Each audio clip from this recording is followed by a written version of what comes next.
Letters from a Stoic by Seneca, Letter 33, on the Futility of Learning Maxims.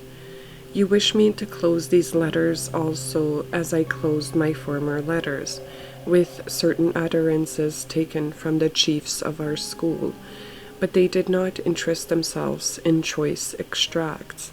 The whole texture of their work is full of strength. There's unevenness, when some objects rise conspicuous above others. A single tree is not remarkable if the whole forest rises to the same height. Poetry is crammed with utterances of this sort, and so is history. For this reason, I would not have you think that these utterances belong to Epicurus. They are common property and are empathetically our own. They are, however, more noteworthy in Epicurus, because they appear at infrequent intervals, and when you do not expect them, and because it is surprising that brave words should be spoken at any time by a man who made a practice of being effeminate. For that is what most persons maintain. In my own opinion, however, Epicurus is really a brave man, even though he did wear long sleeves. Fortitude, energy, and readiness for battle are to be found among the Persians, just as much as among men who have girded themselves up high. Therefore, you need not call upon me for extracts and quotations, such thoughts as one may extract here and there in the works of other philosophers, run through the whole body of our writings. Hence we have no show window goods, nor do we deceive the purchaser in such a way that, if he enters our shop, he will find nothing except that which is displayed in the window. We allow the purchasers themselves to get their sample from anywhere they please. Suppose we should desire to sort out each separate motto from the general stock. To whom shall we credit them? To Zeno, Clantheus, Chrysippus, Panaetius, or Poseidonus? We Stoics are not subjects of a despot. Each of us lays claim to his own freedom. With them, on the other hand, whatever Hermarchus says to Metrodorus is ascribed to one source. In the brotherhood, everything that any man utters is spoken under the leadership and commanding authority of one alone. We cannot, I maintain, no matter how we try, pick out anything from so great a multitude of things equally good. Only the poor man counts his flock.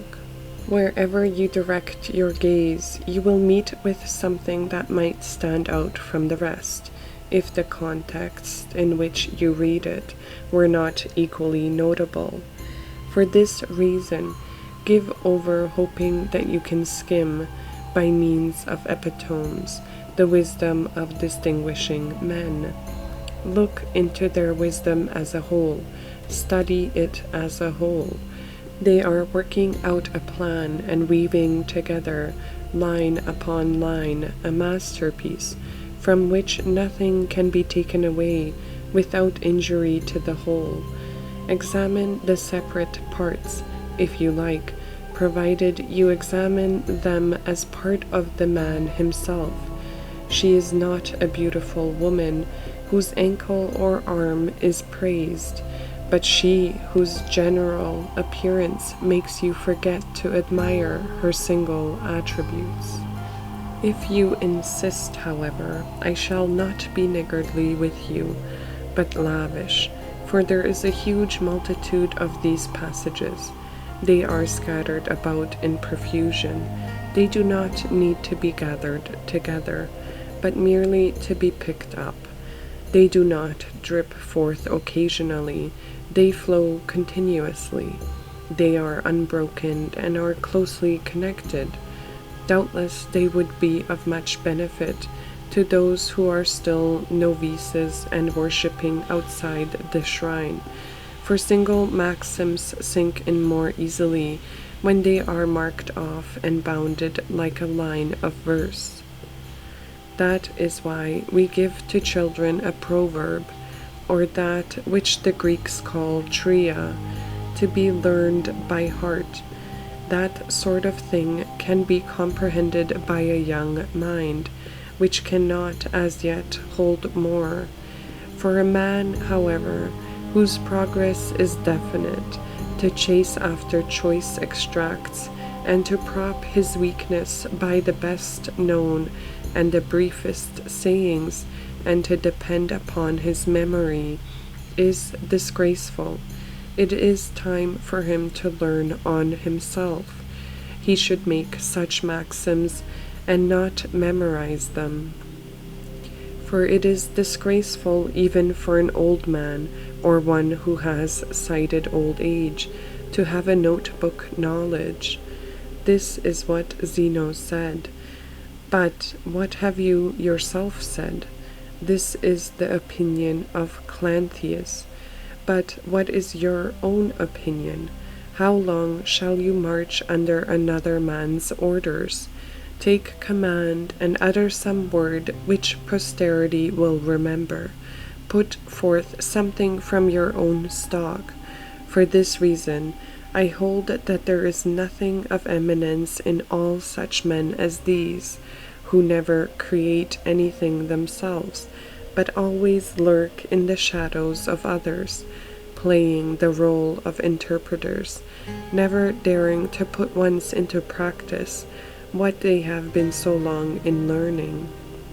They have exercised their memories on other men's material, but it is one thing to remember, another to know. Remembering is merely safeguarding something entrusted to the memory. Knowing, however, means making everything your own. It means not depending upon the copy and not all the time glancing back at the master. Thus said Zeno, thus said Clantheus. Indeed, let there be a difference between yourself and your book.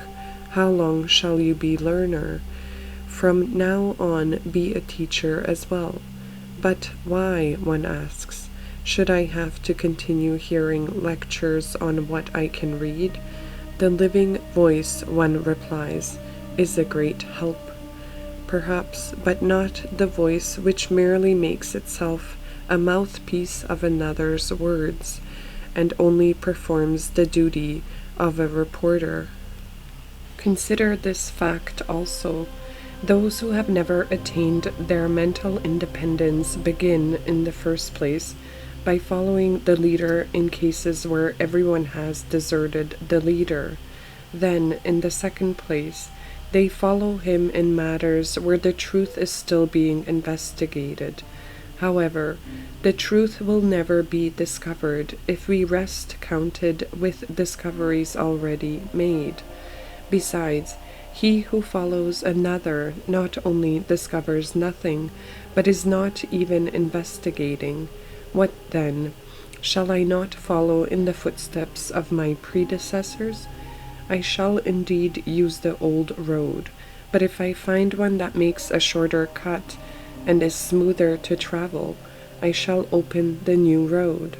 Men who have made these discoveries before us are not our masters, but our guides. Truth lies open for all.